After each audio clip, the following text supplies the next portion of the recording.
ஒரு அடர்ந்த காட்டுக்கு நடுவுல ஒரு அழகான குளம் இருந்துச்சாம். அங்கு நிறைய பறவைகளும் விலங்குகளும் வாழ்ந்து வந்தார்கள். குளத்திற்கு அருகில் ஒரு அழகான குடும்பமும் வாழ்ந்து வந்தாங்க. அப்பா, அம்மா, குழந்தைகள் மொத்தம் 4 பேரும் மகிழ்ச்சியா இருந்தார்கள். அதுல ரியா மட்டும் ரொம்ப சேட்டை செய்யும். திடீர்னு காணாம போயிடும்.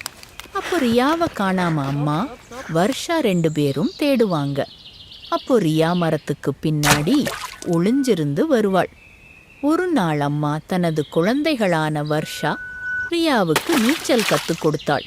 நல்ல நீச்சல் கத்துக்கிட்ட ரியா அன்னையிலிருந்து சேட்டை அதிகமானது. தலை கீழாக பல்டி அடிப்பது, தண்ணீருக்குள் மூழ்கி நீந்துவது போன்ற சேட்டைகள் மேலும் அதிகமாயிடுச்சு. ஒரு நாள் ரியா காணவில்லை. அம்மாவும் வர்ஷாவும் கவலையாக தேடினார்கள். எங்கு தேடியும் ரியாவை காணவில்லை. அம்மா கதறி அழுது அப்பாவை கூப்பிடுகிறாள். அங்கு வந்த அப்பா, என்ன ஆச்சு, ஏன் சோகமாக இருக்கிறீர்கள் என்று கேட்கிறாரு. அதற்கு அம்மா ரியாவை காணவில்லை என்று சொல்கிறாள். பின்பு சிறிது நேரத்தில் ஒரு பாறைக்கு அருகிலிருந்து ரியா வருகிறாள். இதை கவனித்த அப்பா, ரியா, நீ அம்மா கிட்ட சொல்லாம எங்க போன என்று கேட்டாரு.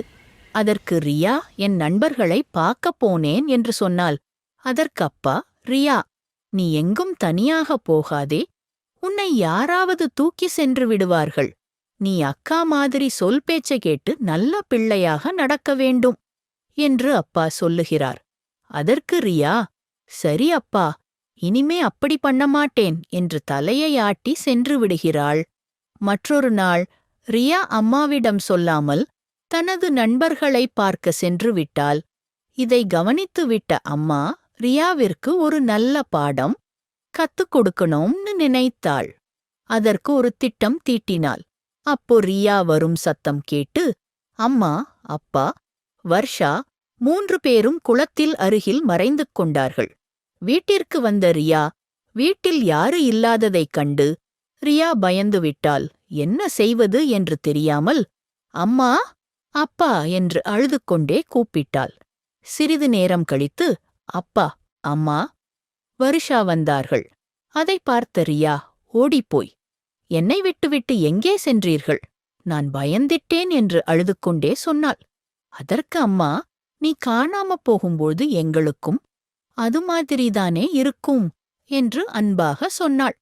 அப்போதுதான் ரியாவுக்கு புரிந்தது, தான் என்ன தப்பு செய்திருக்கிறேன் என்று. அன்று முதல் ரியா அப்பா அம்மா சொல்வதை கேட்டு நல்ல பிள்ளையாக வாழ்ந்து வருகிறாள். கருத்து: பெற்றோர் நம்மை கட்டுப்படுத்துவதற்காக அல்ல, பாதுகாப்பதற்காகத்தான் சொல்கிறார்கள்.